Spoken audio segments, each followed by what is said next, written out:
చెప్దామా? హల్లెలూయా. హల్లెలూయా. హల్లెలూయా. ఎవరైనా ఏదైనా షేర్ చేసుకోవాలనుకుంటున్నారా? ఈరోజు ఏదైనా షేర్ చేసుకోవాలనుకుంటున్నారా?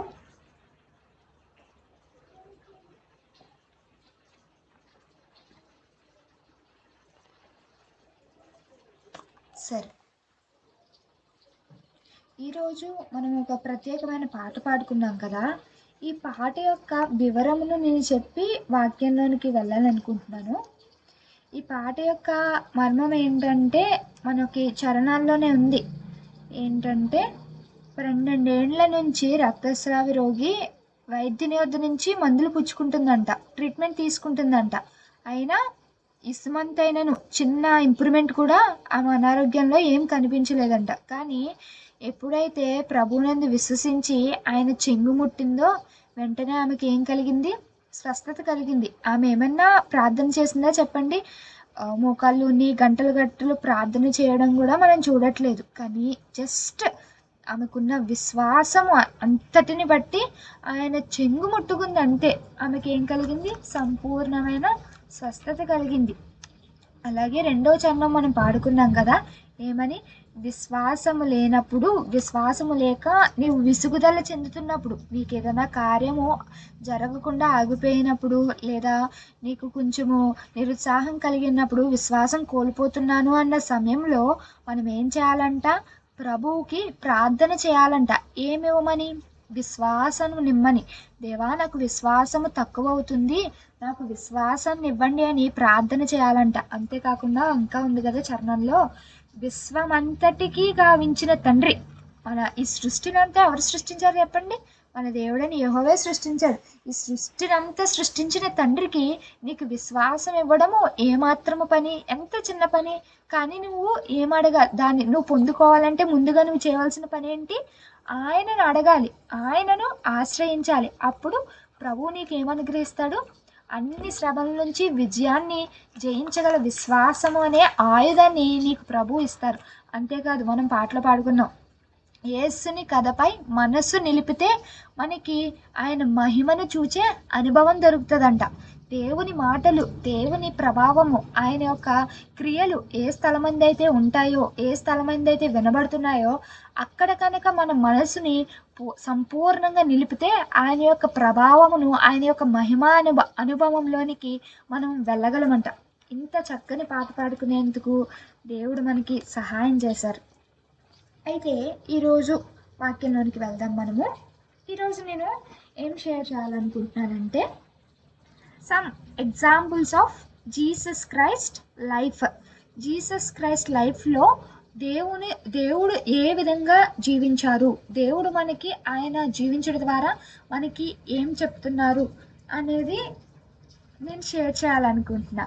అంటే మనము ఏదైనా ఒక టాపిక్ చదివితే, మనము ఒక సబ్జెక్ట్ రిలేటెడ్ ఒక టాపిక్ చదివితే పర్టికులర్గా ఆ టాపిక్లో ఉన్న ఫంక్షనాలిటీస్ ఏంటి, ఆ టాపిక్లో ఉన్న ఆ ఆబ్జెక్ట్ యొక్క క్యారెక్టరిస్టిక్స్ ఏంటి అని ఈ విధంగా చదువుకుంటున్నాం కదా. అలాగే దేవుని యొక్క జీవితమును బట్టి ఆయన మనకి ఏం చెప్తున్నారు, మనల్ని ఎలా జీవించమని చెప్తున్నారు అని కొన్ని మాటలు కనుక మనం చూసినట్లయితే, మొదటిగా లవ్. దేవుడు మనందరినీ కూడా ఎదుట వ్యక్తిని ప్రేమించమని చెప్తున్నారు. ఎంతగా ప్రేమించమంటున్నారంటే, నిన్ను నువ్వు ప్రేమించుకున్నట్లుగా నీ ఎదుటి వారిని ప్రేమించమని దేవుడు చెప్తున్నారు. దేవుడు ఎంత ప్రేమపూర్ణో కదా.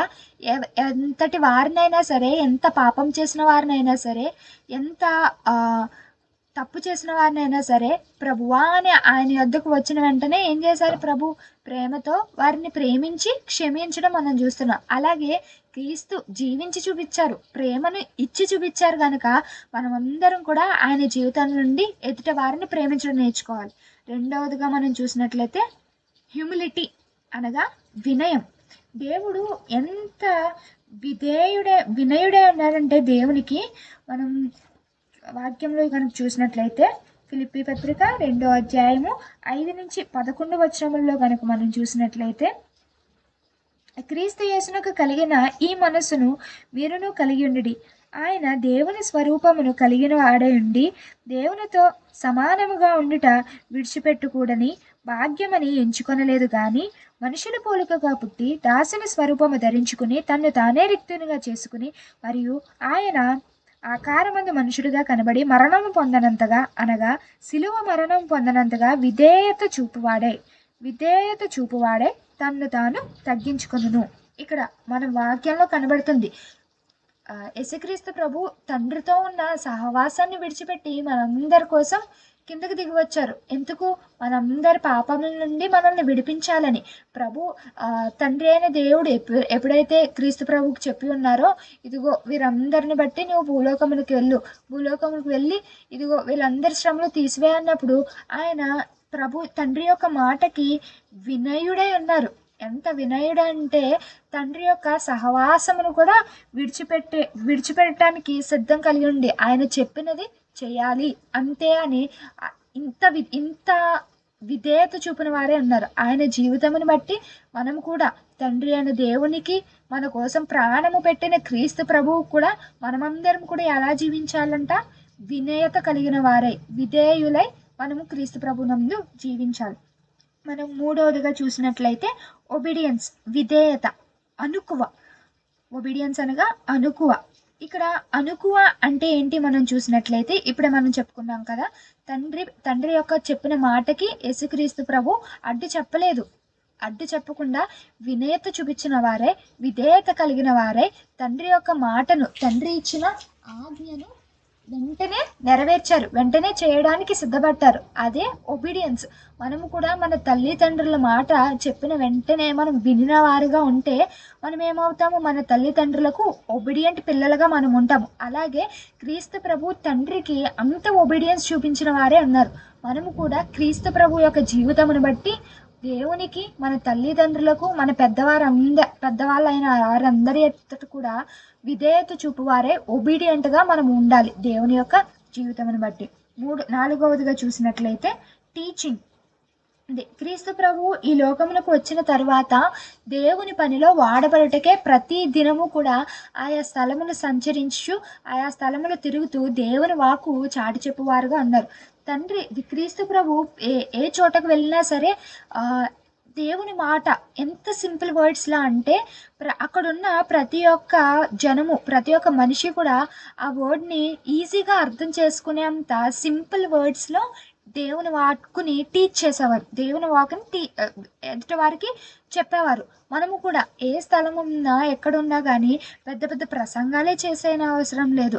లేదా బైబిల్లో కంఠస్థ వాక్యాలు చెప్పి ఇదిగో అని ఎదుటి వారిని కూడా అదేవిధంగా కంఠస్థ చెయ్యాలి మీరు అని ఇంత కట్టుదిద్దంగా చెప్పనవసరం లేదు.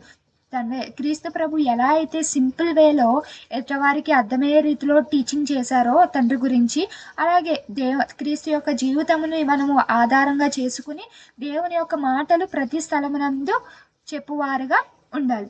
ఐదవదిగా చూసినట్లయితే రిబిలియన్ అనగా తిరుగుబాటు. క్రీస్తు ప్రభు తండ్రి చెప్పిన మాట అది ఏదైనా సరే ఒబీడియంట్గా దాన్ని ఒబే చేస్తూనే వచ్చారు. ఎక్కడా కూడా తిరగబడలేదు తండ్రికి. ఈవెన్ మన కోసం ఎంతో కష్టపడి సిలువ మోయాలి అన్న విషయము కూడా క్రీస్తు ప్రభు ఎరిగి ఉండి మన కోసం దిగి వచ్చారు. నాకు ఇంత శ్రమ వద్దు తండ్రి, నేను ఇంత శ్రమ పడలేను వారి కోసం అని ఎక్కడైనా ఏ స్థలమైనా తిరగబడడం మనం చూస్తున్నామా అంటే ఎక్కడా కూడా లేదు.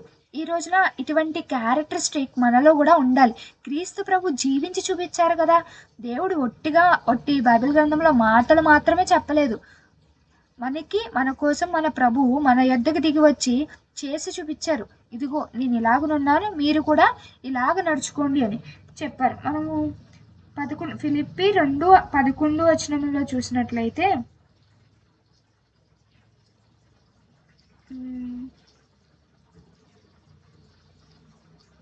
మరియు ఆయన ఆకారమందు మనుషుడిగా కనబడి మరణం పొందినంతగా అనగా శిలువ మరణం పొందినంతగా విధేయత చూపిన వాడే తనను తాను తగ్గించుకున్నాడు. అందుచేతను పరలోకమందున్న వారిలో కానీ, భూమి మీద ఉన్న వారిలో కానీ, భూమి క్రింద ఉన్న వారిలో కానీ ప్రతి వాని మోకాలు యేసు నామమును వంగినట్లను, ప్రతి వాని నాలుకయు తండ్రి దేవుని మహిమార్థమై యేసుక్రీస్తు ప్రభువుని ఒప్పుకున్నట్లను దేవుడు ఆయనను అధికముగా హెచ్చించి ప్రతి నామమునకు పై నామమును ఆయనకు అనుగ్రహించెను. దేవుడు ఆ ఇప్పుడే ఏ విషయమునందు కూడా ఆయనకు రిబిలియన్ అనగా తిరుగుబాటు చెప్పలేదు అని చూస్తున్నాం. దేవుడు ఆ క్రీస్తు ప్రభు తిరుగుబాటు చెప్పలేనందుకు తండ్రి క్రీస్తు ప్రభుకి ఎటువంటి ఆశీర్వాదం ఇచ్చారో మనం చూస్తున్నాం 11వ వచనంలో.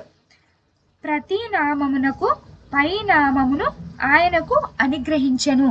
అంటే క్రీస్తు ప్రభు నామమును ఎంత ఘనంగా హెచ్చించారో తండ్రి అయిన దేవుడు మనం చూస్తున్నాం.